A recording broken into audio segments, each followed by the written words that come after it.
আমার কাছে প্রায় মানুষ এসে বলে যে 5G নেট মারা আছে এবং 5G মোবাইল হওয়ার সত্ত্বেও আমরা 5G নেট পাচ্ছি না বা আনলিমিটেড নেট কেন পাচ্ছি না। তো আজকে সেটাই আমি দেখানোর চেষ্টা করব যে কিভাবে আপনি 5G নেট পাবেন বা আনলিমিটেড নেট পাবেন এবং মোবাইলে সেটা কিভাবে অ্যাক্টিভ করতে হয়। কথা না বাড়িয়ে চলেন মোবাইলের স্ক্রিন। আসলে ভাই আমরা সঠিকভাবে মোবাইল ইউজ করতে পারি না, তাই দোকানদারকে দোষ দিয়ে থাকি।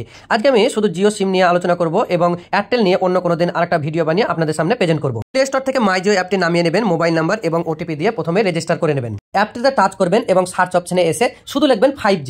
নতুন একটি পেজ খুলবে এবং এখানে মোর অপশনে হাত দেবেন, পুরো অপশনগুলো দেখাবে। এখানে লেখা আছে ট্রু 5G, এটাই টাচ করবেন। আবারও একটি নতুন পেজ খুলে যাবে এবং এখানে লেখা আছে চেক 5G, এটাই টাচ করবেন। এই অপশনে টাচ করার পরে আরো একটি নতুন পেজ খুলবে। এখানে আপনাকে কিছু জিজ্ঞেস করবে, যেমন আপনার মোবাইলটি 5G কিনা, আপনার মোবাইলে নতুন ভার্সনের সফটওয়্যার আপডেট আছে কিনা, না থাকলে আপডেট করে নেবেন। যেহেতু এখানে আপডেট আছে আমার, তাই আই হ্যাভ আপডেটে টাচ করলাম এবং এখানে নতুন পেজ ওপেন হলো। এখানে একটা অপশন ভুল আছে, সেটিংটা গন্ডগোল আছে, তাই এখানে রাইট চিহ্ন নেই, কালো কালার হয়ে আছে। তারপরে এই যে গো টু সেটিং, এটাই টাচ করবেন এবং সঙ্গে সঙ্গে আপনাকে মোবাইলের সেটিং এ নিয়ে চলে আসবে।